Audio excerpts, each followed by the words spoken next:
naa ni semaine passée gis ngeen li ma leen indiloon waaye nag tey ñuy weer suñu émission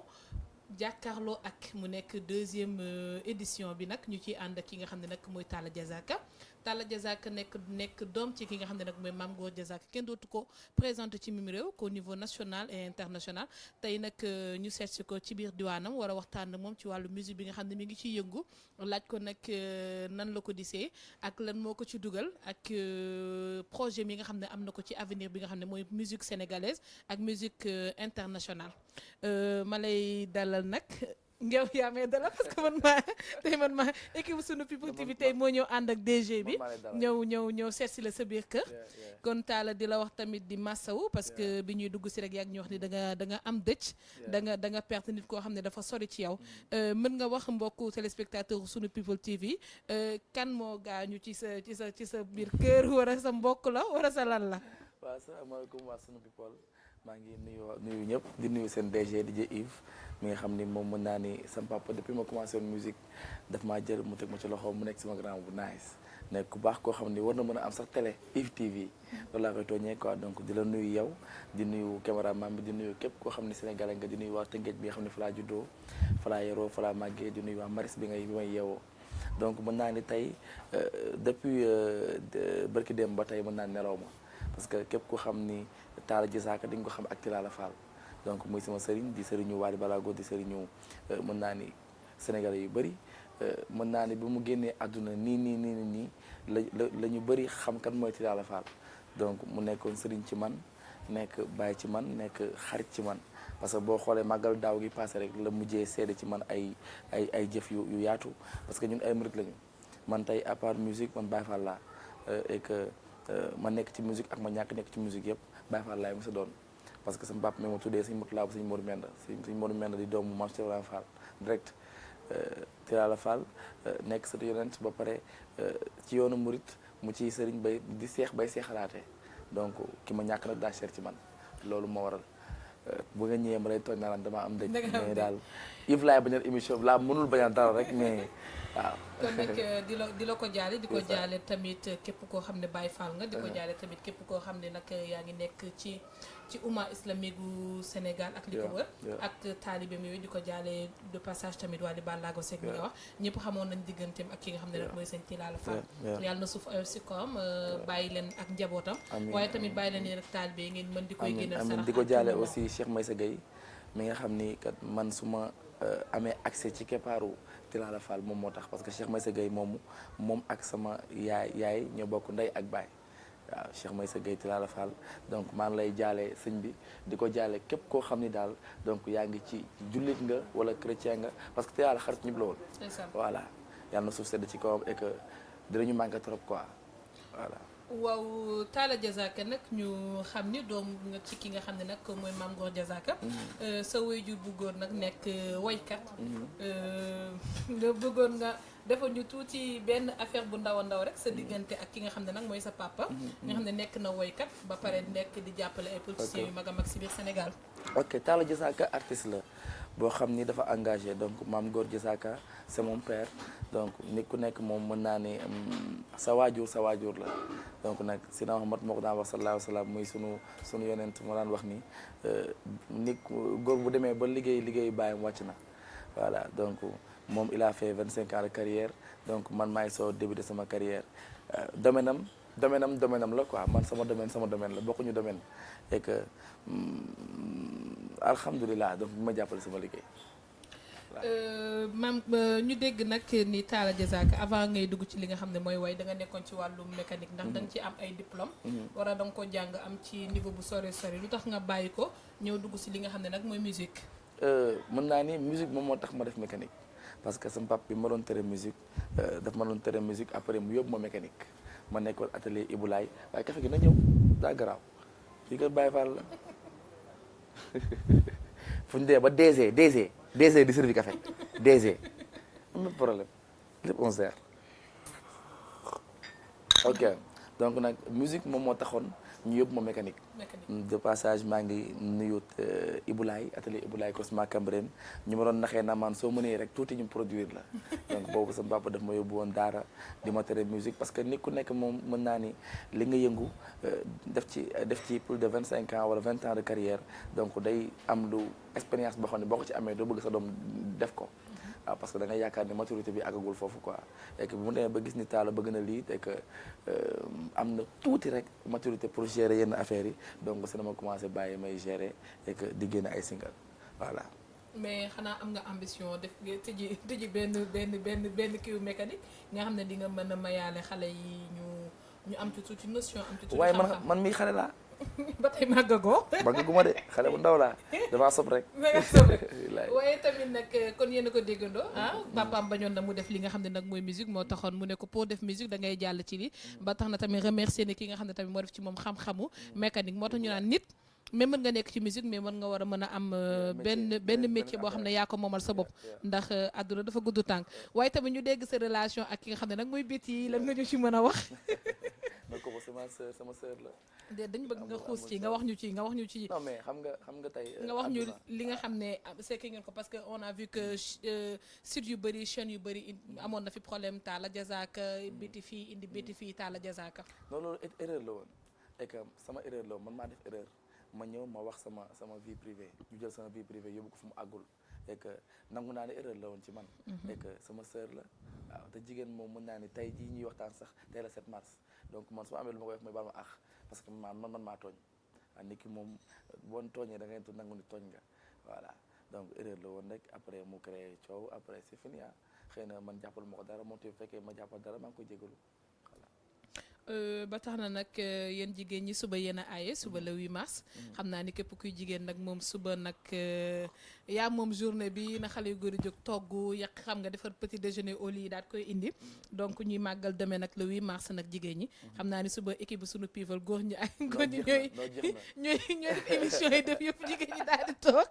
waaye nag ñu dis nii nag Talla Diazaka bëri nga ay single yu bëri lan moo xew pourquoi pas nga génne album comme xale yi nuñ koy defee wala da ngay togg dafa am lu ñoragul. non mais album bi génn na ci 2020 bi parce que boo xoolee génn nañu 4 single laa def man 4 single laa def soo génne album tuddee album bi album Diazaka Lisé mi génn le 30 janvier. le 30 janvier la album bi génn passé. mais lan moo taxoon single yu bëree bëri yi. avant album bi di ñëw xam nga album. donc doo ñëw rek génne ko. Sénégal dañ nekk ci den dëkk boo xam ne du produit mën naa ni CD léegi doxatu fi Papa Yves mi nga xam ne moom mi ngi yëngu ci côté animation moo xam ne li may wax CD clé USB sax mooy gën a dox parce que oto yeeg yenn affaire yi quoi donc nag ba pare ak mbedd mi aussi nit ñi nga xam ni da ngay génn sa produit ñu jël ko piraté ko voilà léegi nag moo tax yenn saa yi pour nga gën a mën a sa talent gën a mën a am espace chaque 3 mois da ngay génne benn single boobu noonu moom ngay génne tey man damay joué ci boîte yi maa ngi joué ci boîte yu bëri tous les semaines damay joué yenn saa yi ma joué ci mois bi 3 fois donc single boobu may génn daf may vivre daf may dund quoi xaw ma nag comprendre nga fi may waxee. si je comprends très bien. voilà damay dund ci kaw musique bi et que dina ma permettre aussi bu ko 3000 personnes gisee wala 5000 personnes gisee aussi dinañ mën a xam sama talent et que boo ootee album ci single yooyu la ñuy mën a favoriser xool ni album bu ñëwee dina nice. waaw loolu moo tax pourquoi nag album bi nga tuddee ko li nga xam ne nag mooy Diazaka Lisé. Diazaka Lisé. li tax nga Diazaka Lisé ko noonu quoi. non mais dara c'est que juste que sama slogan rek dama gis mu neex ma damaa gis Diazaka Lisé mu neex ma tuddee ko sama album. kese c'est pas truc de famille wala dara loo xam ne da nga bëgg a wane ni toujours que t'es le digne fils de Mame Gor Diazaka. non bokkuñu sax. bokkoo leen style yaak moom bokkuñu. ndax lan lu bokkoo leen teg sa papa style. buñ bokkoon ma rasta non bokkuñu kooku c'est mon père xam nga tey nga nit. man mën naa di wax benn affaire toujours maa ngi koy wax ma ni bokkuñu domaine sama papa domaine am la. moom tey 25 ans de carrière la def bu defee erreur man maay toog naa ko def nga ko wala defoo ko man maa war a def erreur ñu wax man def nga erreur quoi donc domaine am nga carrière am la staffam la Talla Diazaka la carrière am la est-ce que ma dégg staffam la mais bu ñu demee ci kër gi nag papa la ak doom yaa ngi dégg noonu demee quoi mais bokkuñu domaine bokkuñu style voilà donc ku jël Talla Diazaka nag nga jàpp ni mooy Mame Goor mooy Talla yaa ngi mélangé mais yàggul ci ginnaaw ñu ngi doon dégg nga naan man ku dal sama papa da ngay génn wax ak yooyu loolu à part du ñu jëlee musique teg ko leneen donc da ngay indi toujours diñ fis bi doom bu góor bi nga nekk ci diggante yaak sa papa non dama mën a tooñ mais saa damay gis saa di tooñ di créer affaire di tooñ man dama mën tooñ noonu laa mel de nature humoriste laa ñi ma xam nii de vrai comme Yves ma xam nii xam na ni man damay mbalak man yenn saa yi ma ñëw dugg sama yoon te lu mu nekk di mbalakkat laa moo tax mais gars yi duñu comprendre loolu quoi dañuy comprendre dañ koy jëlee ci beneen dimension alors que man mbalakkat laa man yooyu dama xëy mbalagee mais mbalakkat laa de man bakkat jàpp yooyu de laa fi def bëkki démb ñu naan ku ma rey xama lan gars yi naan kii man damay mbalak c'est que mbalakkat laa moo tax voilà damay ay tooñ la rek mais gars yi duñ ko jël di ko yóbbu ay fu sori quoi ay ko ñun ay jeunes lañ yoo xam ni nii sawaay ay jullit lañu avant tout quoi donc ba pare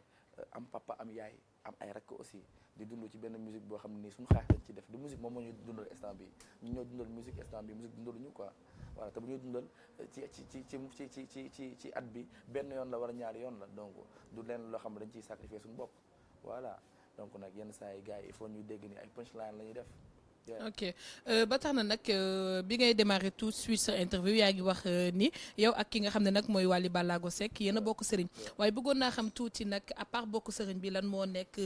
yan kii ngeen sekk ndax ay copain ngeen ay gars ngeen war a musique moo leen boole war a sa frère la waaw musique moo ñu boole parce que tey man moom du ma nit koo xam ne dama soxor du ma nit ko iñaan man nit laa koo xam ne ku ma gis sa liggéey dafa nice si amee dégg ma encouragé la quoi donc c'est un gars boo xam ne man maa ko estimé sama bopp comme ni ma estimé Papa Diouf comme El Hadj Keita comme Pama Dieng comme ñëpp si amee dégg artiste la comme ñëpp parce que tey dama gëm benn affaire mooy que tey comme que mbëri sax ñoom ñoo am CNG di jàppante seen biir kon ñu mbalax maa ne tey war nañu mën a boole suñu parce que Wally Seck ak niveau bu mu mënti toll mënul am benn tour bu dul artiste la man artiste laa voilà donc des artistes aussi war nañ mën a mélanger wu seen biir nekk ay frères mais pas ñu bañ a nekk ay noonu moo tax man bu ma gisee ni mi ngi liggéey bu nice ma def ko référence voilà. ba tax na nag tamit ñu ngi dégg ñu naan li tax yow nga gën a sa idole nekk Wally au lieu de Papa Diouf. mën nga ñu ci éclairer dara lu ndaw a ndaw. xam nga tey problème bi du loolu yëpp. mooy que nit ki. sa xol amee dëgg. ak sa xel. mënuñu laa nax. tey bu ma ñëwee ne la waa mais mbir bi daa bula nga ne ma noonu mbir bi daa xonk man la noonu bula laa gis nga ne ma xonk nga gis léegi après kuy gaañu ma ak yow ma kenn du gaañu de yow bula ngay gis chaque jour ma xonk laay gis chaque jour c'est différent quoi mooy que du genre du Pape Diouf sama papa la c'est mon père et que mook sama papa tey mën naa ni ñoom ñoo commencé ndoo seen musique et que man je suis jeune et que Wally Ballago Seck man du amul lu ma may loo xam ne dama topp ci ginnaawam di ko defal dara parce que carrière la am sama carrière sama bopp moom la gënal du bañ naa la mais man dama soxorul dama iñaanul gis naa ni jeune la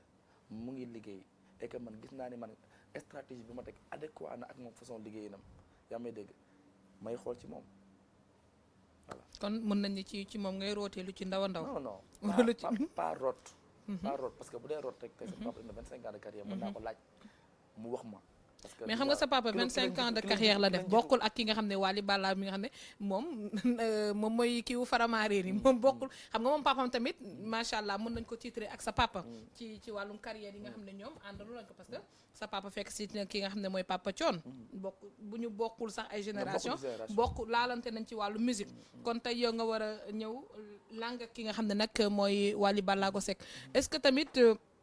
jalousie du am war a dara parce que xam nga par rapport ak fans yi tam ñu ne non mais booy bi nga xam ne mi ngi soog di génn ayul fenn bëgg a tax bëgg a dendale boppam ak Wally Ballago Seck. mais attends fii ku ñëw ne ayul Wally bi mu ñëw soog ñëw ne ayul Pape Diouf bi mu soog ñëw ne ayul fii ku ñëw ñu ne ayoo Sénégal la fii ku ñëw ñu ne ayoo bu ñu demee 5 ans 6 ans ñu doon wax ayoo ñooy tourné ku la saaga ñoo koy saaga fii da ngay liggéey gëm sa bopp teg lépp ci loxoy yàlla yaa may dégg yàlla jàppale la adduna génération la dafa am génération boo xam ni ñoom papa Ali Mbender la sama ñoom papa ñoom nag avant boobu sax ñoom papa Ismaïla Lo Youssou Ndour Baba Maal après ñoom papa Ali Mbender ñëw sama papa soog a ñëw après ñoom Wally Ballago ñëw ñun ñu ñëw muy benn génération yaa ngi dégg génération bu nekk day am koo xam ne moom moo jiitu waaye nag xam nga tey taala doguma la mënoo tudd musique Sénégal te doo tudd Youssou Ndour waaw loolu am na parce que kooku si mooy icône comme nii mel ni musique bi tey bu nekkoon néeg Youssou Ndour mooy bunt bi amoo looy def yaa may dégg te doo jaar ci Youssou Ndour. kon nangu nga ni moom mooy le roi du mbalax. mais mooy le king. the king of the king. non mais Youssou Ndour c'est le roi du mbalax. ok kon boobu baax na. non moom laa lay wax du genre. Youssou Ndour parce que am nga benn idéologie boo xam ne. képp kuy way mën nga ko nangu am na ñu dul nangu nag. non mais képp kuy way nekk Sénégal. boo nanguwul ni Youssou Ndour yaa may dégg c'est le meilleur mais que yow da ngaa iñaan. da ngaa soxor parce que sunu maam la ba pare sunu papa la ba pare sunu référence la. parce que Youssou Ndour tamit référence la pour képp koo xam ne sagal na musique. parce que du genre ñun man tey ñaan naa yàlla. tijji benn entreprise boo xam ni damay jël 800 personnes di leen fay. dëgg la ñu dundal seen njaboot. yi dem ko Wally Ballago Seck ni mu koy defee. jël Faramaren musique jënd sono jox ko ay boy di leen fay chaque mois. ñu dundal seen njaboot. dem nga Pape Diouf ni mu koy defee. Matar Subatel di ànd ak moom waa Subatel di liggéey ak moom. ak keneen ak keneen. man loolu laa gëm quoi mooy ko Talla Diazaka fii ak 2 ans wala 3 ans bu ñuy tudd musique Sénégal bu ñu tudd ñeenti personnes tudd ñu ma tudd. parce que du genre li may def li ma musique di may dama ko ci defaat ba même boo amee ñeent ñoo xam maa indi fay sama xaalis sax ma xam ni ñii maa indi fay ndax musique quoi man loolu laa gëm. ok waaye nag dégg nañ bu baax li nga wax sa diggante ak ki nga xam ne nag mooy Wally Ballago Seck li ngeen bokkee sëriñ en plus idole bi nga xam ne def nga ko ci wàllu musique ndax référence la tamit parce que c'est un jeune boo xam ne il est très dynamique ndax xam naa ne ñafe ak fighting moo ko indi ba fi mu nekk waaye tamit ak li nga xam ne seedeel nga ko ki nga xam ne mooy Papa Youssou Ndour mi nga xam ne kenn dootu ko présenté moom wër na réew wax nañ la yow moom nekkatoo t'es pas le Youssou Ndour du Sénégal mais yow Youssou Ndour àdduna ga waaye tamit ñu gis ni sa papa jubawul ak ki nga xam ne mooy Wally Ballago Seck léegi yow doo bëggee ñëw jël Wally def ko sa gaayin loolu dina xaw a jafe dina xaw a metti ndax yow mënoo tëddee njaxanaay parce que doom nga ci ki nga xam ne nag mooy Mame Goor Diazaka war a tourné waat nekkaat frère ci ki nga xam ne nag mooy Wally Ballago Seck ngeen bokkaat sëriñ